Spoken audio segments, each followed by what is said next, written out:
பகுதி 3. யார் இவன்? வாழ்க்கையில் முதன்முறையாக இப்படி ஒரு நிகழ்வை நான் பார்க்கின்றேன். என்னிடம் யார் என்றே தெரியாத நபர்கள் வந்து பேசியது கிடையாது. இப்போது முதலாக ஒரு நபர் என்னிடம் வந்து பேசுவது எனக்கு ஆச்சரியத்தையும் பயம் கலந்த பதட்டத்தையும் ஏற்படுத்தியது. இப்போது நான் என்ன செய்ய? யாரென்று தெரியாத ஒரு பெண் என்னிடம் வந்து பேசினாலே நான் பேச மாட்டேன். இதிலே ஒரு ஆண். ஆனால் இவர் பார்ப்பதற்கு ஒரு விதமாக வசீகரமாக இருக்கின்றார். இவரிடம் பேச வேண்டும் என்று என் மனதும் ஆசைப்படுகிறது. இப்போது நான் என்ன செய்ய? கிஷோர் அவர்கள் கூறிய வார்த்தைகள் என் கண் முன் வந்தது. தைரியத்தை வரவழைத்துக் கொண்டு அவரிடம் பேச ஆரம்பித்தேன் மெல்லிய குரலில். நான், ஹாய் ஷிவ், நீங்கள் தமிழா? நான், இல்லை சைனீஸ். ஷிவ், அப்போவே நினச்சேன். நான், என்ன நினச்சிங்க? ஷிவ், நீங்கள் சைனீஸ் பொண்ணாக தான் இருக்கணும்னு. நான், எந்த ஊர்லேயாவது சைனீஸ் பொண்ணு இவ்வளோ நல்லா தமிழ் பேசுமா? ஷிவ், ஆமாம், நானே இப்போ தான் முதல் தடவை பார்க்குறேன். நான், போதும் ப்ளீஸ், போர் அடிக்குது. Shiv, okay leave it. நான், என்னை பார்த்து எப்படி சைனீஸ்ன்னு நினச்சிங்க? ஷிவ், அதான் இவ்வளோ க்யூட்டாக இருக்கீங்களே, அதை வச்சு தான். முகத்தில் வெட்கம் சொல்வது ஏனென்று தெரியவில்லை. நான் இவ்வளவு க்யூட்லாம் கிடையாது. என்னை ஃப்ளர்ட் பண்ண பார்க்குறீங்களா? நான் அதுக்கெல்லாம் மடிகிற ஆள் கிடையாது. ஷிவ், அப்படியெல்லாம் இல்லை. நம்ம கண்கள் எவ்வளோ அழகாக இருக்குது, ஆனால் அந்த கண்களால் அதை பார்க்க முடியாது. கண்ணாடியோட உதவி இருந்தால் தான் பார்க்க முடியும், தெரியுமா? நான், இப்போ என்ன சொல்ல வரீங்க அதனால்? ஷிவ், அதான் சொல்லுவேன். கண்கள் எவ்வளோ அழகாக இருந்தாலும் அது தன்னை தானே பார்த்துக்க முடியாது. அதுக்கு கண்ணாடின்னு ஒரு பொருளோட உதவி இருந்தால் தான் அது தன் அழகை ரசிக்க முடியும். நீங்கள் அந்த அழகான கண்கள், நான் அந்த கண்ணாடி. இவரின் இந்த பேச்சு என்னை ஏதோ செய்தது. நான், எப்போ செம்மையாக பேசுகிறீங்க. உங்கள் பேர் என்ன சொன்னீங்க? ஷிவ். ஷிவ் அகத்தியன். நான், என்னங்க பேரே வினோதமாக இருக்குது. ஷிவ், அகத்தியா இது அப்பாவோட பேர். என் பேர் வெறும் ஷிவ் தான். நான், ஓகே, நைஸ் நேம். திடீரென்று விமானம் புறப்பட போவதாகவும் பயணிகள் அனைவரும் விமானத்திற்குள் வந்து அமருமாறும் கூறினார்கள். நான், okay bye Shiv, nice to meet you. Shiv, உங்கள் பேர் சொல்லவே இல்லை. நான், யாருன்னே தெரியாதவங்க கிட்டலாம் பேர் சொல்கிறது இல்லை. சும்மா 5 நிமிஷம் பேசினா எல்லாமே சொல்லணுமா என்ன? நீங்கள் ஒரு ஸ்ட்ரேஞ்சர் எதாச்சியாக வந்து பேசுனீங்க, அவ்வளோதான். ஷிவ், நம்ம எதாச்சியாக மீட் பண்ணல. இது பிரபஞ்சத்தோட வேலை. நீங்களும் நானும் மீட் பண்ணணும்னு ஒரு நிமிடம் கண்களை முழித்து பார்த்தேன். நான், சரி, உண்மையிலேயே இது பிரபஞ்சத்தோட வேலைன்னா நம்ம கண்டிப்பாக அடுத்து மீட் பண்ணுவோம். அப்போ சொல்கிறேன் என் பேர் என்ன. ஷிவ், கண்டிப்பாக சொல்லணும். எனக்கு இந்த பிரபஞ்சத்து மேலே ரொம்ப நம்பிக்கை இருக்குது. நான், கண்டிப்பாக, பை என்று அவரை கலட்டி விட்டு வேகமாக அந்த எனது பிஸ்னஸ் கிளாஸில் வந்து உட்கார்ந்தேன். சன்னல் ஓரமாக சீட்டு என் பக்கத்தில் ஒரு சீட்டும் இருந்தது. இருக்கைகள், நல்ல விசாலமான இடம். நான் தனியே ஒரு கேபின் போல் இருக்கும் என்று நினைத்தேன். ஆனால் இது கொஞ்சம் சற்று வித்தியாசமாக இருந்தது. ஒரே ஒரு கேபின் மட்டும்தான் இருக்கும் என்று நினைத்தேன். ஆனால் 2 இருக்கைகளுடன் அந்த கேபின் இருந்தது. பரவாயில்லை, இருக்கட்டும். முதலாக விமானத்தில் உட்கார்ந்து இருக்கின்றேன், அதுவும் பிஸ்னஸ் வகுப்பில். என் ஆன்மா உடலை விட்டு வெளியே வந்து துள்ளி குதித்தாடுவது போல அவ்வளவு சந்தோஷத்தில் இருந்தேன். சன்னல் வழியாக வெளியே பார்த்து கொண்டிருந்தேன். அப்போது என்னுள் அந்த அழகிய ஆணின் எண்ணம் குடிக்கொண்டது. அந்த ஆணை என்னதான் எனக்கு பிடித்து இருந்தாலும் என்னில் இருந்த பெண்மைக்கே உரிய பயம் அந்த ஆணிடம் பேச மறுத்துவிட்டது. அந்த ஆணின் சிந்தனையில் இருந்து வெளிவர எனது மூளை வேற எதையாவது பற்றி சிந்திக்க தூண்டினேன். அப்போது நான் அமர்ந்திருக்கும் விமானம் நினைவுக்கு வந்தது. டிசம்பர் 17, 1903ஆம் ஆண்டு. இந்த ஆண்டுதான் விமானத்தை ரைட் சகோதரர்கள் உருவாக்கினார்கள். வெற்றிகரமான சோதனை ஓட்டம் நடந்த நாள் அது. இந்த உலகமே அவர்களின் முயற்சியை பார்த்து ஏளனம் செய்தது. பறவைகள் தவிர இந்த உலகத்தில் வேறு எதுவும் பறக்க முடியாது என்றனர் விஞ்ஞானிகள்.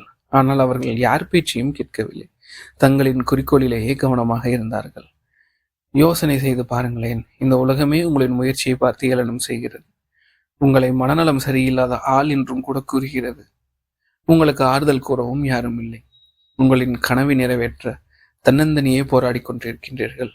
தன்னம்பிக்கையை இழக்காத ரைட் சகோதரர்கள், நாங்கள் முட்டாள்கள் அல்ல, அதிகம் படித்த மேதாவிகளான உலக மக்களே நீங்கள் தான் முட்டாள்கள் என்று நிரூபித்தார்கள். உங்கள் கனவை யாருக்காகவும் எதற்காகவும் இழந்து விடாதீர்கள். உலகமே எதிர்த்து எள்ளி நகையாடியது ரைட் சகோதரர்களின் முயற்சியை பார்த்து. சாத்தியமே இல்லை என்று கூறியது. அந்த சாத்தியமே இல்லாத விஷயத்தை சாத்தியப்படுத்தினார்கள். எப்படியாவது நம் கனவை நிறைவேற்ற வேண்டும். கப்பல் பயணம் அதிக நாட்கள் எடுத்துக்கொள்ளும். அது மட்டுமல்ல, கடற்பயணம் செய்யும்போது நோய்களும் உண்டாகும். இதைக் கண்ட ரைட் சகோதரர்கள் பயணம் செய்யும் கால அளவை குறைக்க வான்வெளி போக்குவரத்து சிறந்தது என்று முடிவு செய்தார்கள். அதற்கான முயற்சிகளையும் செய்தார்கள். அவர்கள் மனித குலத்தின் நன்மைக்காக தான் இந்த மாபெரும் முயற்சியை கையில் எடுத்து கடினப்பட்டு உழைத்தார்கள். ஆனால் அந்த மனித இனமே அவர்களை கேலி கிண்டல் செய்தது. எண்ணில் அடங்கா வழிகளையும் வேதனைகளையும் கடந்து உருவாக்கப்பட்ட இந்த விமானத்தில் உட்கார்ந்து இருக்கின்றேன். இதை பற்றி நினைக்கும் போது உடலில் மகிழ்ச்சிருக்கின்றது. இப்படி ஒரு ஆழமான சிந்தனையில் இருந்து அறிவு யோசிப்பதை நிறுத்திவிட்டது. இருதயம் துடிக்கும் சத்தம் கேட்டது. என் மனம் அந்த ஆணை பற்றிய ஆழ்மன பதிவுகளை பற்றி நினைக்க ஆரம்பித்தது.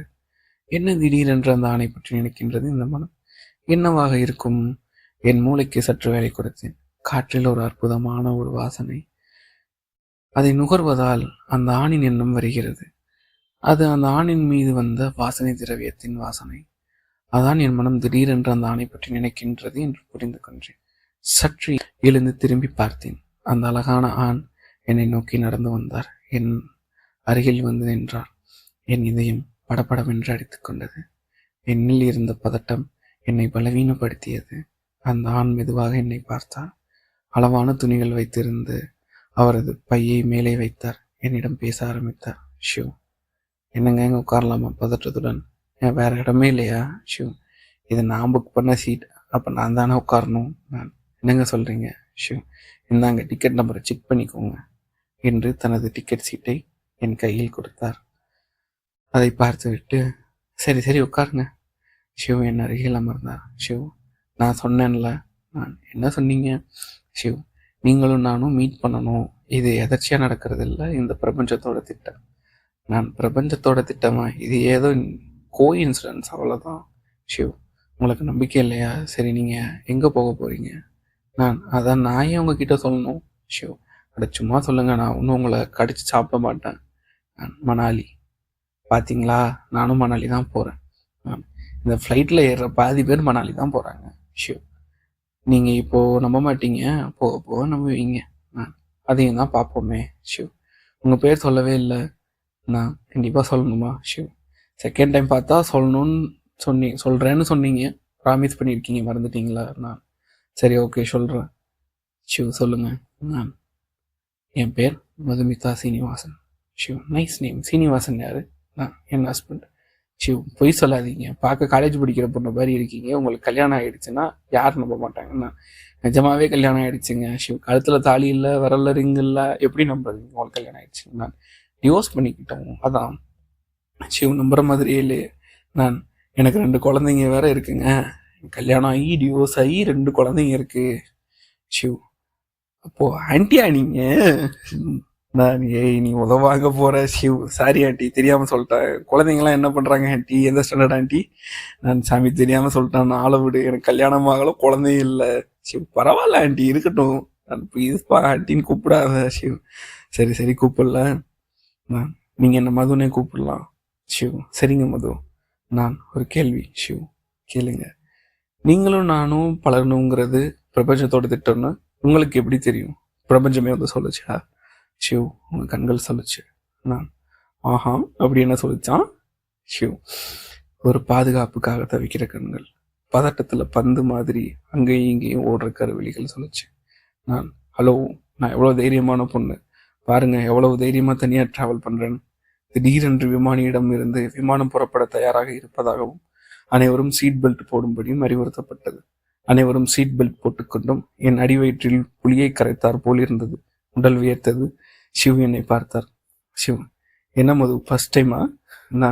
இல்லை, நான்லாம் ஃபைட்டர் ஜெட்லேயே ட்ராவல் பண்ணியிருக்கேன். ஷிவ், ஓ அப்படியா? ஆமாம், நாங்கள்லாம் யார் ஓடுற ட்ரெயினை ஒத்த கையில் நிப்பாட்டின பரம்பரை நாங்கள். ஷிவ், அப்புறம் ஏமா உடம்பெல்லாம் நடுங்குது? அதான் தெரியலையே. விமானம் தரையில் இருந்து மேலே எழும்பியது. ஷிவ் மெதுவாக என் கைகளை பிடித்தார். அவ்வளவுதான். நான் கண்களை மூடிக்கொண்டு அவரின் தோளில் சாய்ந்து அவரின் வலது கையை கட்டிப்பிடித்துக் கொண்டேன். உங்களுக்கு இந்த கதை பிடிச்சிருந்தா இதோட முழு நாவலும் நீங்கள் வாங்கணும்னு ஆசைப்பட்டீங்கன்னா இதில் தெரிகிற வாட்ஸ்அப் நம்பருக்கு பயணம் அப்படின்னு சொல்லிட்டு மெசேஜ் பண்ணுங்கள். இதோட முழு இபுக், அதாவது பிடிஎஃப் ஃபார்மேட்டை நான் உங்களுக்கு வாட்ஸ்அப்பில் சென்ட் பண்ணுறேன். தேங்க்யூ.